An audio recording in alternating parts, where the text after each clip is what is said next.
और इस वक्त की एक अहम खबर आपको दे देते हैं। राष्ट्रीय सुरक्षा सलाहकार अजीत डोवल के बेटे विवेक डोवल ने कांग्रेस नेता जयराम रमेश पर आपराधिक मानहानि का केस दर्ज करने की अर्जी दी है।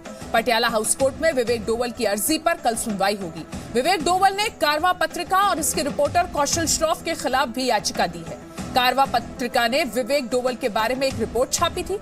रिपोर्ट में विवेक डोवल पर हेज फंड चलाने का आरोप लगाया था। पत्रिका ने केमैन आइलैंड में हेज फंड कंपनी चलाने का आरोप लगाया था, जिसके बाद अब मानहानि का केस कर रहे हैं अजीत डोवल के बेटे विवेक डोवल।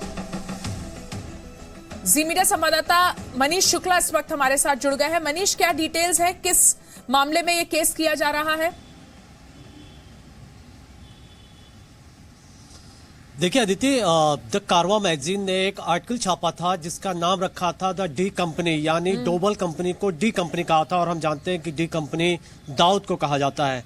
और उसके बाद ये कहा कि प्रधानमंत्री मोदी ने जो डीमोनेटाइजेशन किया था, यानी नोटबंदी का जो उन्होंने किया था, उसके बाद अजीत डोवल के जो छोटे बेटे हैं विवेक डोवल ने एक कंपनी बनाई थी 13 दिनों के बाद। और उसका मकसद ये था कि जो काला धन है वो बाहर भेजना और देश में लाना था। केमैन आइलैंड को लेकर के ये कहा गया कि केमैन आइलैंड से ये बिजनेस उनका चलता है कंपनी। और केमैन आइलैंड इसलिए जाना जाता है कि पूरी दुनिया में जो ब्लैक मनी है या जो टैक्स हेवन के जो जिसको कहा जाता है, उसमें केमैन आइलैंड है। तो इसको लेकर के अजीत डोवल और उनके परिवार काफी नाराज हैं। खासतौर पर विवेक डोवल से हमने बात की थी। उनका कहना था कि जिनके पिता ने पूरी जिंदगी अपनी जान खतरे में लगाई देश के लिए, उनके बारे में ऐसे बेबुनियाद आरोप लगाए जा रहे हैं। कई तरीके के सिलसिलेवार एक के बाद एक करके उन्होंने सफाई दी है।